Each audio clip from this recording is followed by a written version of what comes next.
Selamat datang di Supply Supply Chain. 아파트 아파트 아파트 아파트 아파트 아파트 아파트 아파트 아파트 아파트 아파트 아파트 아파트 아파트 아파트 아파트 아파트 아파트 Halo semua. Pada video ini, kita akan membahas salah satu topik penting dalam dunia bisnis, yaitu supply chain.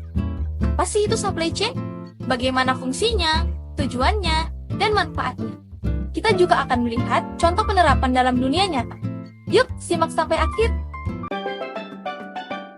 Nah, sebelum kami membahas lebih lanjut dan mendetail mengenai materi kami, yakni supply chain management, saya sendiri akan menjelaskan mengapa kami memilih topik ini sebagai pokok materi kami. Nah, supply chain management sendiri itu mungkin terjadi di kehidupan kita sehari-hari, tanpa kita sadari dan tanpa kita rasakan sendiri. Tapi, itu memang benar ada terjadinya. Contohnya saja seperti benda yang sampai ke tangan kita.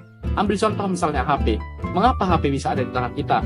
Nah, kita sendiri mungkin hanya tahu bahwa kita membeli dari toko. Namun, kita tidak tahu ada proses seperti apa di balik datangnya handphone tersebut dalam toko. Supply chain adalah proses pasokan produk yang melibatkan banyak sekali pihak dan kegiatan. Tepatnya adalah entitas hingga sumber daya. Apa saja yang terlibat dalam entitas? Entitas yang ikut andil dalam supply chain atau rantai pasok yakni perusahaan, gedung, vendor, produsen, transportasi, distributor, hingga pengedar. Rantai pasok ini bermula dari beberapa unsur yang melibatkan beragam fungsi. Di antaranya adalah menerima dan memenuhi pesanan atau permintaan pelanggan. Aktivitas rantai pasok mulai dari menghasilkan barang hingga distribusi sangat beragam. Dengan kata lain, proses tersebut melibatkan pengolahan bahan mentah menjadi bahan jadi atau produk jadi. Setelah produk berhasil diciptakan, aktivitas supply chain belum berhenti. Ada beberapa kegiatan lain, yaitu membawa atau mengangkut produk dan memasarkan atau mendistribusikan ke customer aktif. Tujuan utama dari supply chain management adalah untuk memastikan aliran barang, informasi, dan uang berjalan secara efisien dari hulu ke hilir. Beberapa tujuan spesifiknya meliputi: yang pertama, meningkatkan efisiensi operasional, yaitu mengurangi biaya produksi, penyimpanan, dan distribusi. Yang kedua, memastikan kepuasan pelanggan, yaitu mengantarkan produk yang tepat, pada waktu yang tepat, di tempat yang tepat. Yang ketiga, mengoptimalkan pengelolaan stok, yaitu meminimalkan kelebihan atau kekurangan persediaan. Dan yang keempat, meningkatkan kolaborasi, yaitu membina hubungan yang baik antara pemasok, produsen, dan distributor.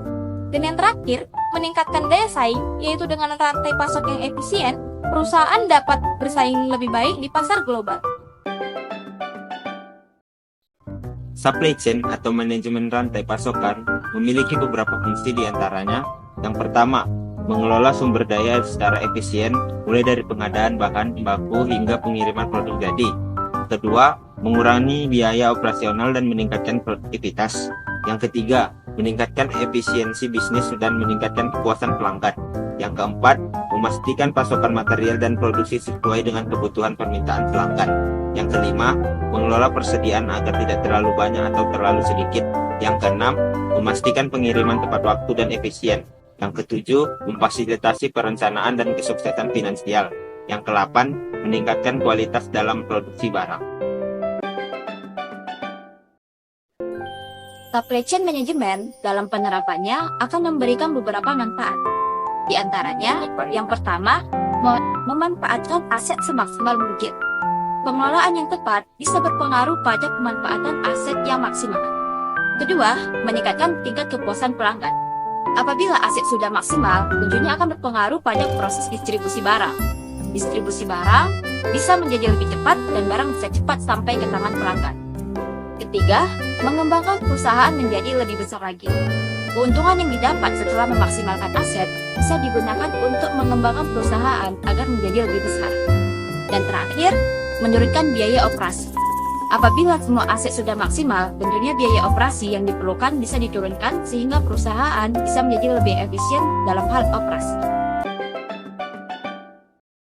Jadi, setelah rekan saya membahas supply chain dengan cukup mendetail, kita akan langsung masuk saja ke studi kasus lapangannya.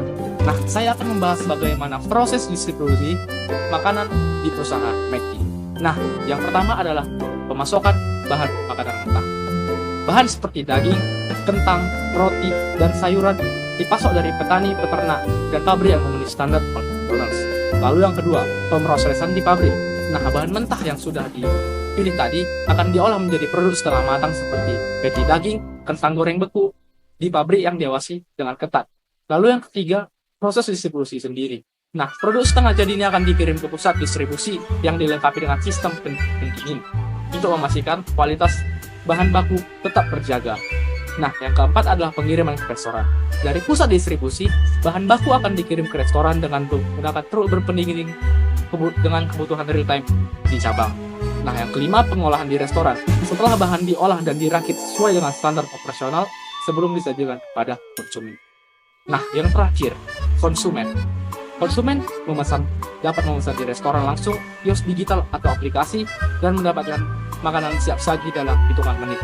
Rantai ini memastikan efisiensi, kualitas, dan kecepatan layanan bagi konsumen di seluruh dunia. Secara keseluruhan, dapat disimpulkan bahwa supply chain adalah sistem yang menghubungkan berbagai entitas seperti perusahaan, produsen, distributor, dan pengecer untuk mengelola aliran produk dari bahan mentah hingga ke konsumen. Tujuan utamanya adalah meningkatkan efisiensi operasional, kepuasan pelanggan, dan pengelolaan stok. Supply chain management juga berfokus pada pengurangan biaya dan peningkatan produktivitas.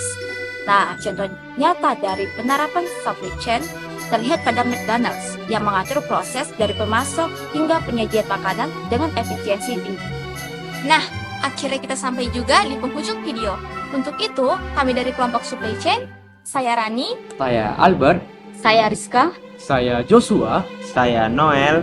kami pamit undur diri, sampai jumpa di video selanjutnya.